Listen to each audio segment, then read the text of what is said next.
Okay so good evening friends. आज की class में हम क्या करने वाले हैं, हम बायोस्टेट के PYQs को डिस्कस करने वाले हैं। तो हम one by one different different जो टॉपिक हैं बायोस्टेट के जो हमने अभी तक पढ़े हैं, हम उसके रिगार्डिंग PYQ स्टार्ट कर रहे हैं। तो हम हमारे स्क्रीन पे पहला क्वेश्चन क्या देख सकते हैं। The first question is bacteria often acquire genes by the process of lateral or horizontal transfer. Such foreigner genes, if acquired in recent past, may be identified by their atypical GC content as compared to native genes. Suppose the genomic GC content of a bacterium is 40%. Gene A of this organism contain 1000 bases with 225 G and 215 C. Another gene B of the length 800 bases contain 160 G and 140 C. Which one of the following would be the most acceptable hypothesis given that chi-square is equal to 3.841 at 0.05 significance level? सो ये जो question है ये हमारा जून 2011 का question है। इस question में हमें क्या बता रखा है कि जो बैक्टीरिया होता है, बैक्टीरिया में हमें पता है कि जीन्स का ट्रांसफ़र होता है इधर बाय लेटरल या फिर हॉरिजॉन्टल वे में होता है। ठीक है, तो ये जो फॉरेनर जीन है जो बैक्टीरिया के अंदर क्या थी, एक्वायर हो रही है। ठीक है, तो इस जीन के पास क्या है, GC कंटेंट प्रेजेंट है। GC कंटेंट मतलब ग्वानिन एंड साइटोसिन का कंटेंट प्रेजेंट है। ठीक है, तो फॉरनर जीन जो है उसके पास GC कंटेंट डिफरेंट होगा। ओके, और जो जीन अभी क्या हो रही है, जीन के पास जो नेटिव फॉर्म में जो प्रीवियसली पहले से प्रेजेंट जीन थी, मतलब जो उसकी खुद की जीन थी बैक्टीरिया की, उसमें GC कंटेंट का अमाउंट डिफरेंट होगा। तो नेक्स्ट क्या बोल रहे हैं क्वेश्चन में, suppose the genomic GC content of A bacterium is 40%। तो हमें ये मान के चलना है कि बैक्टीरियम में जो जीसी कंटेंट है, बैक्टीरिया के जीनोम का जो जीसी कंटेंट है वो कितना है, 40% है। क्लियर? किस चीज़ के लिए, जीन है। तो जीन है of this organism contain 1000 basis. ठीक है, तो जो हम जीन ए के रिगार्डिंग में ले रहे हैं, तो जो जीन ए है उसमें कितने बेसिस हैं, 1000 बेसिस प्रेजेंट है।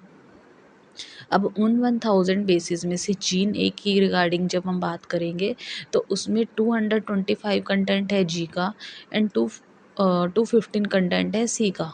क्लियर? तो ये तो होगी जीन ए की बात। नेक्स्ट बोल रहा है कि जो जीन बी है उसकी जो लेंथ है, ठीक है, तो इसका मतलब उसमें कितने बेसिस प्रेजेंट है, 800 बेसिस टोटल प्रेजेंट है। इन 800 बेसिस में से 160 जो बेसिस हैं वो है जी का कंटेंट एंड 140 जो बेसिस हैं वो किसका कंटेंट है, सी का कंटेंट है, मतलब साइटोसिन का। अब क्वेश्चन हमसे क्या पूछ रहा है, which one of the following would be the most acceptable hypothesis. अब हमें बताना है कि कौन सी हाइपोथेसिस क्या होगी, सबसे एक्सेप्टेबल होगी। तो हमें क्या करना है, काई स्क्वायर की हमें वैल्यू गिवन है 3.841 और सिग्निफिकेंस लेवल क्या है, 0.05 एट सिग्निफिकेंस लेवल। तो हमें पता है कि जो हमारी ऑब्जर्व फ्रिक्वेंसी माइनस में क्या आएगी, जो हमारी एक्सपेक्टेड फ्रीक्वेंसी थी।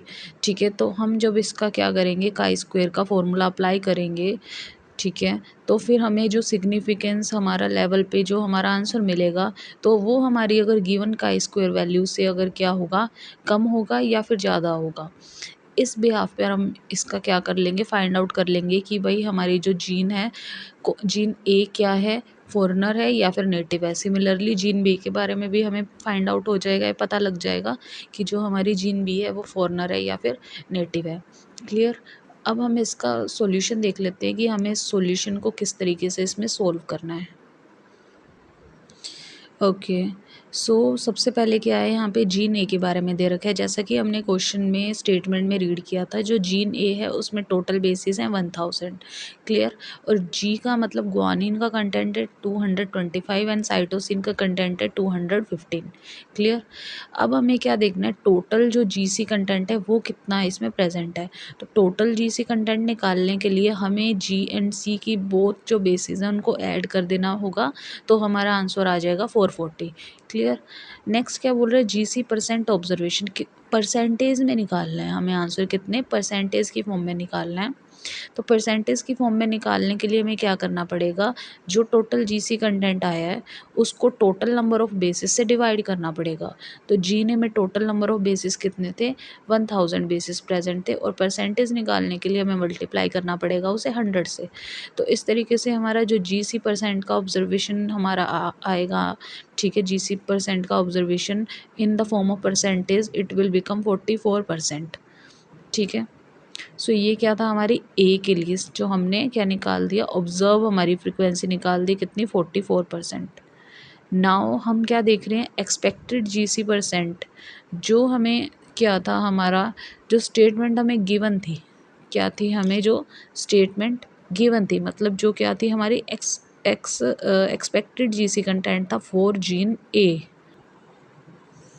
Okay, so it was given, ये हमें क्या है स्टेटमेंट में दिया हुआ था कि जो हमारा जीन ए है उसका एक्सपेक्टेड क्या है, जो हमारी एक्सपेक्टेड फ्रीक्वेंसी जो थी वो क्या थी, जीसी कंटेंट की 40% थी। ठीक है, so it was already given in the question. Okay, so as we can see here, यहाँ पे हम क्या देख सकते हैं, जो हमारा जीसी कंटेंट था बैक्टीरियम के लिए, जो हमारी क्या थी गिवन फ्रीक्वेंसी थी, मतलब जो हमारी क्या थी यहाँ पर, जो हमारी एक्सपेक्टेड फ्रीक्वेंसी थी वो कितनी थी, 40% थी। क्लियर। तो 40% किस चीज़ के लिए थी, हमारी जो एक्सपेक्टेड फ्रीक्वेंसी थी हमारी वो क्या थी, 40% थी। ठीक है। सो जो क्वेश्चन में गिवन था, तो अगर हमें क्या है, एक्सपेक्टेड फ्रीक्वेंसी हमारी क्या थी, 40% थी, out of total number of कितने बेसिस थे, 1000 बेसिस थे। क्लियर। तो वो कितने थे, 40% का क्या हो जाएगा यहाँ पे, 400। कितना हो जाएगा इस केस में, जो यहाँ पे 40% का होगा इसमें, तो अगर हम इसे फाइंड आउट करेंगे 1000 के हिसाब से, तो जब हम इसको सोल्व करेंगे तो हमारे पास नंबर में क्या आ जाएगा, 400 आ जाएगा। सिमिलरली अगर जीसी कंटेंट कितना है, 40 है, ठीक है, तो हमारे लिए 80 कंटेंट निकालना कोई बड़ी बात नहीं है। ठीक है, तो हम क्या कर देंगे, अगर हम 100 में से ले रहे हैं, ठीक है, तो अगर 40 जीसी होगा तो रेस्ट ऑफ जो बचेगा कितना, 60। ठीक है, रेस्ट ऑफ कितना बचेगा, 60। तो 60 क्या हो जाएगा, 80, मतलब एडिनोसिन और थाइमिन का रेशो हो जाएगा, एक्सपेक्टेड फ्रीक्वेंसी हो जाएगी। अब सेम हमें क्या करना है, इसको परसेंटेज से हटाना पड़ेगा और नंबर की फॉर्म में लेना पड़ेगा। तो हमारा जो 80 की एक्सपेक्टेड रेशो होगा वो कितना आएगा, 600 आएगा। क्लियर। सो ये हमारे पास क्या आ गया, एक्सपेक्टेड जीसी का रेशो एंड एक्सपेक्टेड 80 का ratio in case of gene A. Clear. अब हमें क्या निकालना है, ऑब्जर्व ए टी का रेशो निकालना है। किसका निकालना है हमें, अगर ऑब्जर्व ए टी का हमें क्या निकालना है, रेशो निकालना है, तो हमें क्या करना पड़ेगा, जो टोटल नंबर ऑफ जीन्स हैं, बेसिस हैं, कितना है वो 1000 है। ठीक है, उसमें से हमें क्या करना पड़ेगा, जो हमारा जीसी का कंटेंट आया है, अगर हम उस जीसी के कंटेंट को, दैट मीन ऑब्जर्व जीसी के कंटेंट को, जो कि कितना आया था हमारा 440 आया था, 440 आया था। तो अगर हम हमारे जीसी के ऑब्जर्व कंटेंट को, ठीक है, total number of base pair से माइनस कर देंगे तो हमारे पास क्या आंसर आ जाएगा, 560। और ये 560 क्या हो जाएगा, observed frequency of A T, मतलब एडिनोसिन एंड थाइमिन का। ठीक है, सो आई होप आपको ये जीन ए के बारे में समझ आ गया होगा। मैं इसको एक बार रिकॉल कर देती हूँ। क्या था, जीन ए था जिसमें जी एंड सी का कंटेंट गिवन था, और जी और सी की ऑब्जर्व फ्रिक्वेंसी निकालने के लिए हमने दोनों वैल्यूज़ को ऐड कर दिया। देन जी सी को परसेंटेज में निकालने के लिए हमने जो हमारी ऑब्जर्व फ्रिक्वेंसी आई है उसमें अपॉन में टोटल इंटू में 100 कर दिया, तो हमारे पास जी सी परसेंट का ऑब्जर्व फ्रिक्वेंसी परसेंटेज की फॉर्म में आ जाएगा, दैट इज़ 44%। अब क्या है, हमें गिवन था स्टेटमेंट में क्या, एक्सपेक्टेड जी सी। ठीक है, एक्सपेक्टेड जो जीसी हमें गिवन था वो कितना था, 40% था। ठीक है, तो एक्सपेक्टेड जीसी को हमें क्या करना है, परसेंटेज की फॉर्म में हटा के हमें नंबर की फॉर्म में करना है, तो वो कितना आ जाएगा, 400 आ जाएगा। सिमिलरली वो क्या हो जाएगा, अगर हमें 60% को किसकी फॉर्म में लेकर आना है, 80 की फॉर्म में, मतलब 80 एक्सपेक्टेड की फॉर्म में लेकर आना है। तो अगर जी सी 40 है, ठीक है। तो टोटल में से अगर हम क्या कर देंगे, 1000 में से 400 को अगर माइनस कर देंगे तो कितना बचेगा, 600। तो ये जो 600 होगा ये होगा रिमेनिंग जीनोम, मतलब अगर जीसी का हम निकाल चुके हैं, हमें गिवन है, तो हम अगर टोटल में से जीसी कंटेंट को माइनस कर देंगे तो हमारा जो आंसर आएगा वो क्या हो जाएगा, 80 के लिए आ जाएगा। तो 80 के लिए आ जाएगा 600। क्लियर। अब क्योंकि हमने क्या दिया हुआ था, ऑब्जर्व 80 के लिए दिया हुआ था, ऑब्जर्व 80 के लिए कैसे करेंगे, जो टोटल है टोटल माइनस में 400 कैसे किया हमने कि जो ऑब्जर्व 80 है उसमें टोटल में से हमें ऑब्जर्व जो जीसी है अगर हम उसको माइनस कर देंगे तो हमारे पास किसका कंटेंट आ जाएगा, ऑब्जर्व 80 का कंटेंट आ जाएगा। क्लियर। तो इस तरीके से हमने ऑब्जर्व 80 का कंटेंट निकाल लिया। ठीक है। अब हम इसको फॉर्मूले में अप्लाई करेंगे, जो है हमारे काई स्क्वायर का फॉर्मूला। ठीक है। काई स्क्वायर का फॉर्मूला क्या कहता है, समेशन ऑफ ऑब्जर्व हमारी जो फ्रीक्वेंसी है माइनस में हमारी जो कौन सी फ्रीक्वेंसी है, एक्सपेक्टेड फ्रीक्वेंसी है, उनका स्क्वायर अपॉन में एक्सपेक्टेड फ्रीक्वेंसी। ठीक है। तो हमारी ऑब्जर्व फ्रीक्वेंसी कितनी आई है इस केस में, हमारी ए के केस में जो ऑब्जर्व फ्रीक्वेंसी थी वो आई थी हमारी 440। क्लियर। और हमारी एक्सपेक्टेड फ्रीक्वेंसी किस केस में, जो ए के केस में आई थी, ठीक है, वो कितनी आई थी हमारी जीसी कंटेंट के लिए, कितनी आई थी, 400 आई थी। ठीक है। तो फिर हम क्या करेंगे, इनका स्क्वायर करेंगे। तो ये है हमारे जीसी कंटेंट के लिए। ठीक है। और अब हमें क्या करना है, प्लस प्लस, अब हमें किसकी फ्रीक्वेंसी लिखनी है, सेम ऑब्जर्व माइनस में एक्सपेक्टेड फ्रीक्वेंसी का स्क्वायर अपॉन में 600 ए टी के लिए। ठीक है। तो ए और टी की जो ऑब्जर्व फ्रीक्वेंसी थी वो कितनी आई थी हमारे पास, 560 आई थी। और माइनस में क्या कर देंगे, जो ए टी के लिए एक्सपेक्टेड फ्रीक्वेंसी आई थी दैट इज़ 600, उसमें से माइनस करके उसका स्क्वायर करके अपॉन में हमें एक्सपेक्टेड फ्रीक्वेंसी ए टी की कितनी थी, 600 कर देना है। तो हम इसका क्या करेंगे, इसको सोल्व करेंगे तो हमारा आंसर ए के लिए का स्क्वायर की वैल्यू क्या आ जाएगी, 6.67 आ जाएगी। क्लियर। सो जो हमें गिवन सिग्निफिकेंस का स्क्वायर की वैल्यू दे रखी थी क्वेश्चन में वो थी 3.841। ठीक है। तो अगर हम देखें, कंपेयर करें जो हमारी स्टेटमेंट में गिवन का स्क्वायर की वैल्यू थी, ठीक है, और जो हमारी अभी जीसी कंटेंट किस चीज़ के लिए, नहीं, eighty and GC content both किसके लिए, एक्स स्क्वायर जीन ए के लिए आई है। ठीक है। वो value is much higher than हमारी गिवन वैल्यू। ठीक है।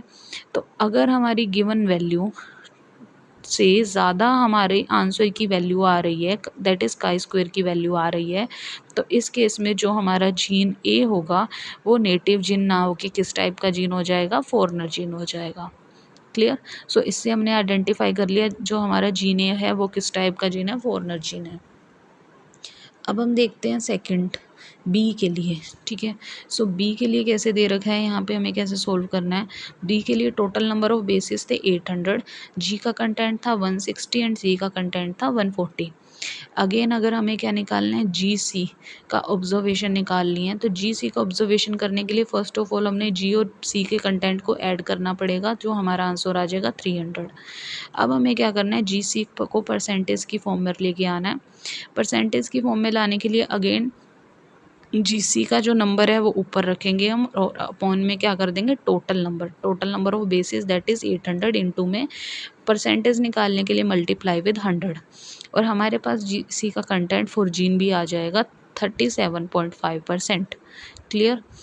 अब हमें क्या दे रखा है, क्वेश्चन ही स्टेटमेंट में हमें जो जीन बी है उसके लिए एक्सपेक्टेड जी सी का रेशो दे रखा है, वो कितना है, 40% है। कितना परसेंट है, 40%।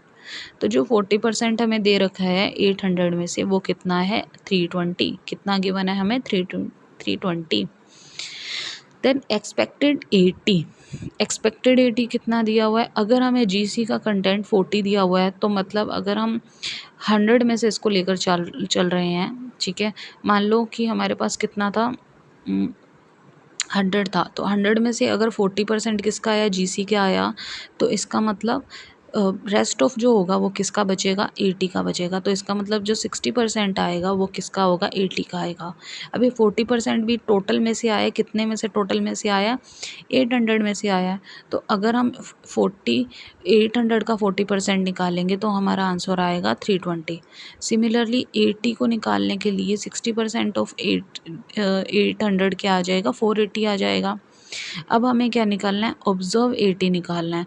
ऑब्जर्व 80 निकालने के लिए हमें क्या करना पड़ेगा, जो टोटल नंबर ऑफ बेसिस है दैट इज़ 800, उसको माइनस करना पड़ेगा। किस में से माइनस करना पड़ेगा, जो हमारी ऑब्जर्व जीसी वैल्यू थी। मतलब हमें टोटल में से अगर हम ऑब्जर्व जीसी की वैल्यू को माइनस कर देंगे तो हमारे पास ऑब्जर्व 80 की वैल्यू आ जाएगी और वो हमारा आंसर क्या हो जाएगा, 500 हो जाएगा। क्लियर। तो अब हमारे पास ऑब्जर्व 80 की वैल्यू आ चुकी है हमारे फॉर्मूला के लिए, ठीक है। और हमारे पास किस चीज़ की वैल्यू आ चुकी है, ऑब्जर्व जीसी की वैल्यू भी आ चुकी है, ठीक है। अब हम क्या करेंगे, फॉर्मूला में अप्लाई करेंगे chi square for Jin B. तो इसमें हमें क्या देखना है, हमारा फॉर्मूला यहाँ पर क्या था, ऑब्जर्व माइनस में एक्सपेक्टेड स्क्वायर अपॉन एक्सपेक्टेड, ठीक है। तो यहाँ देख सकते हैं कि ऑब्जर्व कितनी है, 300, ठीक है। 300 आई है हमारे पास जीसी के लिए, और एक्सपेक्टेड जीसी के लिए कितनी आई थी हमारे पास, 320। माइनस में 320 का स्क्वायर अपॉन में ऑब्जर्व, क्लियर, एक्सपेक्टेड। प्लस में अब हम क्या करेंगे, जिन बी के लिए, 80 के लिए जो है हमारे पास कितनी आ रही है इस केस में, 500।